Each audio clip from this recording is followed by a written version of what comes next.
Thank you, Lalit. Hope everybody can hear me. Um, I'm Chairman and CEO of CSTC Systems, which I founded in 1990. It's been about 21 years. Now, unlike many people, as Saida said, sometimes you need a push to be an entrepreneur. Sometimes you need a pull. In my case, I was kicked into it because I got laid off by Bell Canada. I was with them for 12 years. I was a mid-level manager, and I was laid off because of the deregulation issues in 1986. So, of course, the easiest entrepreneurs are the ones that you do not need any investment to do, which is consulting. Right? You don't need any staff, you don't need any money, you just sell your knowledge. And that's what I started. While in Bell Canada, I used to write a lot of articles in technical magazines, all computer software related. So few people knew about me, so I used that to sell my knowledge. But that can only last so long. While doing that, I saw that there is a demand for certain things, some software for governments. Governments were the least automated in the 80s. And so I said, okay, how do I do it? I tried to talk a CFO of a particular government organization to give me a chance. I think I can solve that problem with the software. And I said, how much will it cost? So I said, that's really good to know the value, right? You have to ask for money. So I figured it would take me 2 months. I said, $10,000. He said, done, go ahead, do it. Show it to me. So he showed it to me. And it started from there. Of course, he talked about it to his friends in other governments, and they started giving us business. So I had to hire people, like all entrepreneurs. In my case, I did not do a business plan to start the business. I was kicked into it. But you learn as you go along, and you learn from a lot of experts. You know, people like the Ronnies, you know, the bankers, etc. You know, when you hire people, you need money. And you need, slowly it goes into an organization, etc. That side I talked about. And in the process, I learned everything that Ronnie and Sarah talked about. How we grew today. We are today a $30 million a year company. And we're planning to be $100 million in 2 years. That's the current business plan talks about. Now, again, talk about business plan. You do not do a business plan for somebody else. You do it for yourself. So I explained that beautifully. We never do it for a bank. When we need money from the bank, they ask for the plan, we simply give them what we have done for our own people. This is our plan. We do not change it. And we simply say, look at our track record. We've been planning every year, our strategic plan we do, and we're meeting those numbers pretty closely. Some years we exceed, some years we don't. It's like, anybody can forecast the market? No. Much more smarter people, they can't. Far smarter than me, anyway. So, we still do planning. Of course, we didn't do that planning when I started the business. There was no plan. Nothing. You were everybody. You were the CEO, you were the janitor, you were the salesman, you were the trainer, you were the coder, you were the documenter, you were everything. But that price has to be paid. I don't think there is any other way. The other ways where you start with a lot of money with an idea and a business plan and an investment, everybody will tell you more often than not it fails.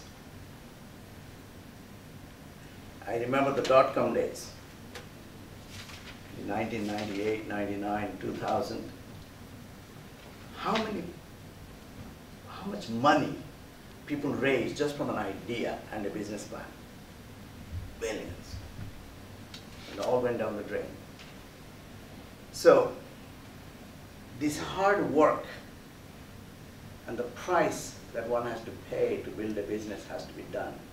And today, with Steve Jobs' death, I mean, he's an excellent example of how much hard work he has done and how many times he has failed. I failed 3 businesses before CSDC. 3 of them failed. Luckily, I didn't borrow any money from any banks. Otherwise, I would have been bankrupt, or I would have bad credit rating. They were all my own money. But they failed. So what? I'll say, so what? Keep trying. I could not, after working for Bell Canada, it's like working for government. In those days, it was a monopoly company because they were totally regulated. And you cannot go back to that job again. So you pay the price.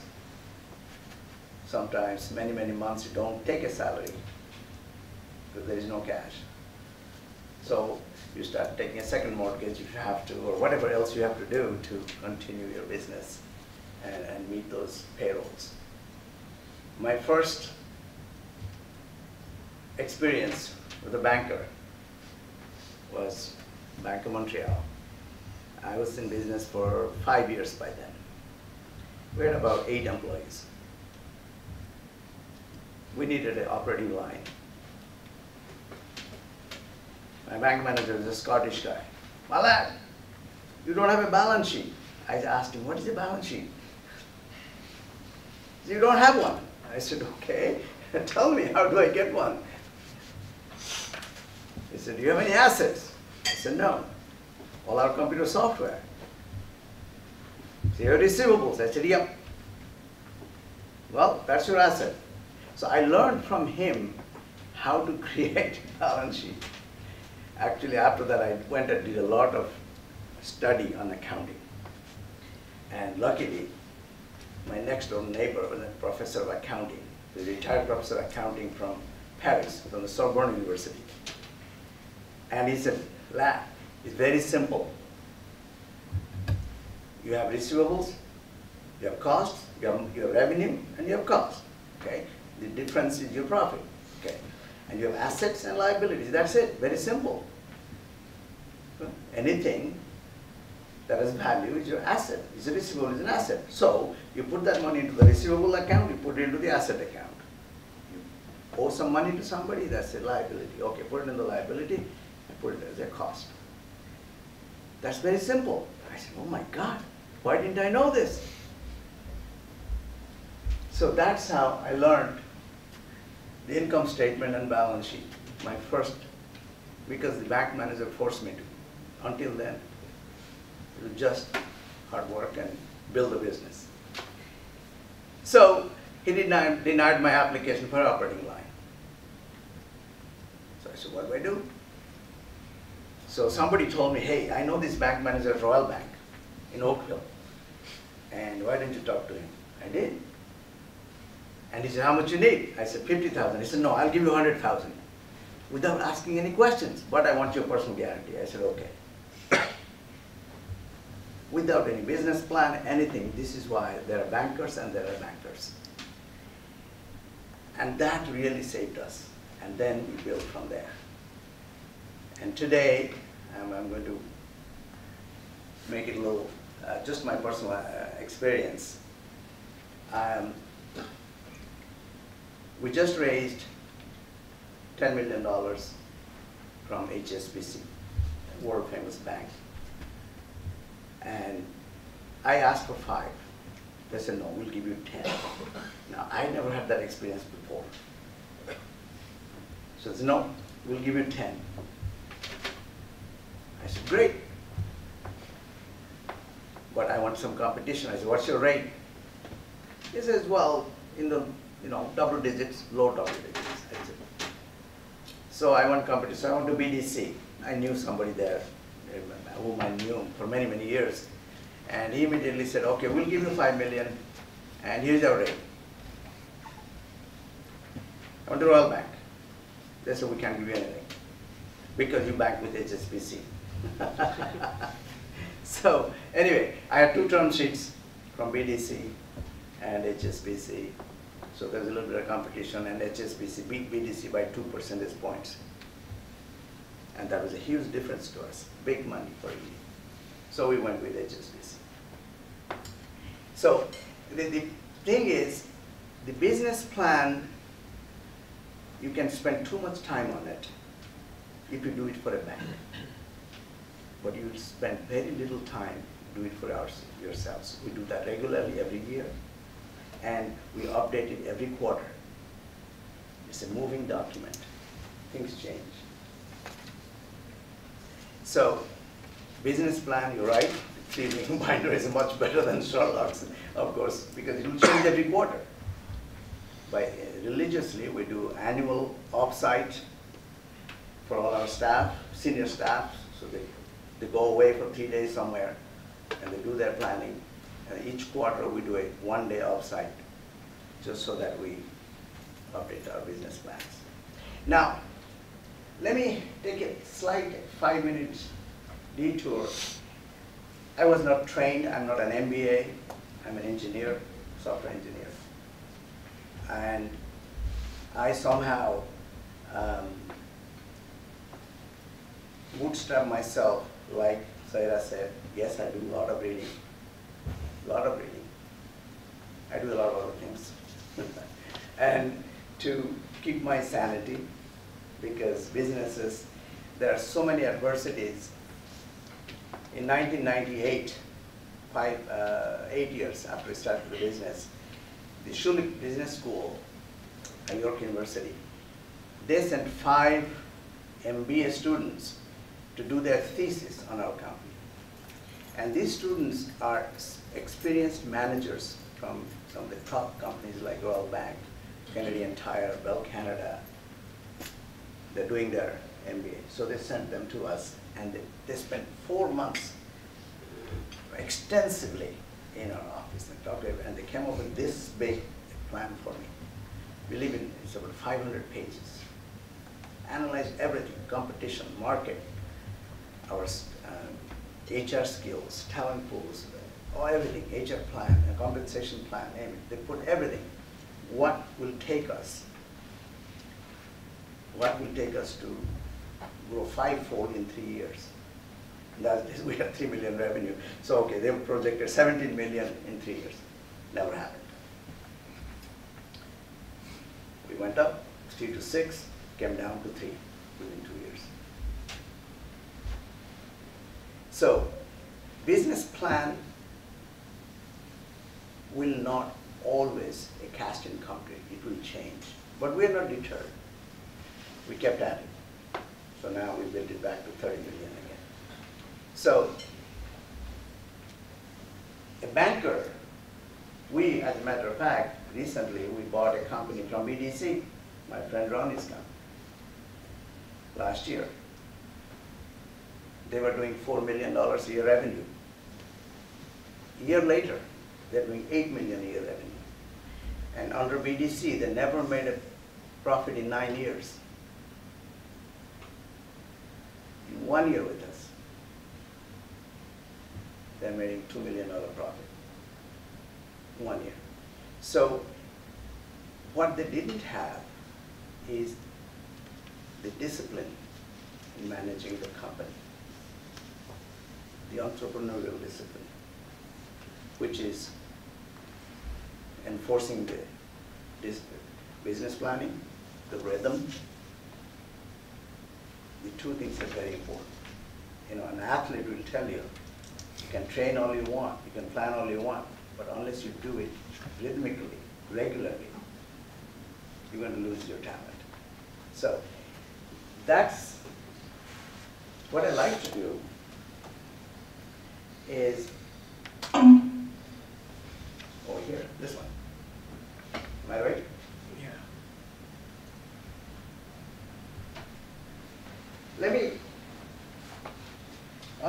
entrepreneurs are commonly thought of as successful businessmen. This is only partly correct in the sense that successful businessmen are entrepreneurs. Actually, they are a class of people who are not afraid to take course of action contrary to commonly held beliefs, as I mentioned this. We simply put, they undertake risks. They do not have to be businessmen. They can be anyone. This risk-taking brings them failures as well as extraordinary successes. Talk about failures. Look at Steve Jobs, how many times he failed. Remember Next computer he started? What did that? Nowhere. Right? His first attempt, he built up Apple to $2 billion, then it fell into it. It was facing bankruptcy. So they fired him. So not every business will succeed. There will be failures, guaranteed. You know who started the term entrepreneur? Joseph Schumpeter. He coined the term from French, so that entrepreneurs are innovators and popularized the use of the phrase creative destruction. So I alluded to that. Described his view of the role of entrepreneurs changing the system. Now this creative destruction, you have to think it. Now, you have to destroy, if you really want to be an entrepreneur, all that pain that you have to go through. How can you handle that? Unless mentally you're prepared for it. As much as you can from other people, you have to raise your consciousness. Otherwise, you cannot solve problems.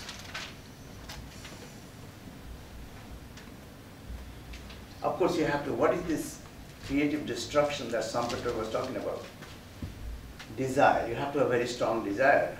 And my predecessors all alluded to that. I'm not going to talk about that. Explore. To raise your consciousness, you have to explore every avenue of knowledge. Every avenue of knowledge. And this is the key. You know, Einstein said it beautifully, saying you cannot solve a problem with the same level of consciousness that created it. You cannot. It takes a mother's consciousness to stop the baby from crying, not another baby. And this overcoming fear. Fear is the one that stops most entrepreneurs at their first failure. They say, I'm not going to go through again. It's too risky. What if I'm going to fail again? Now, how do you get rid of fear? It's non-attachment. If you attach yourself too much to the money or the fame, you'll be afraid to lose it. And that will dictate your course of action, that fear. You know, funny how, talking of Steve Jobs, what he said about fear. He said, look, once I realized that my death is inevitable, I had nothing to lose. This is quoting Steve Jobs. So there was no fear. And that non-attachment. A lot of people put the cart before the horse. They think about the results, the money, the fame, etc. first, instead of putting their efforts into their work. And sacrifice is essential. You have to sacrifice today for future, always.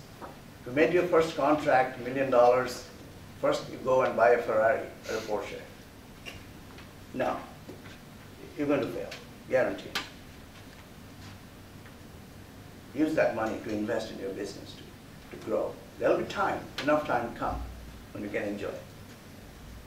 So in summary, you know, those is deconstruct, desire, explore, raise your consciousness, overcome your fear, non-attachment, trust in people. As I said, you cannot, if you don't delegate, you're not going to go anywhere. So how do you delegate if you don't trust people? So that trust is very important.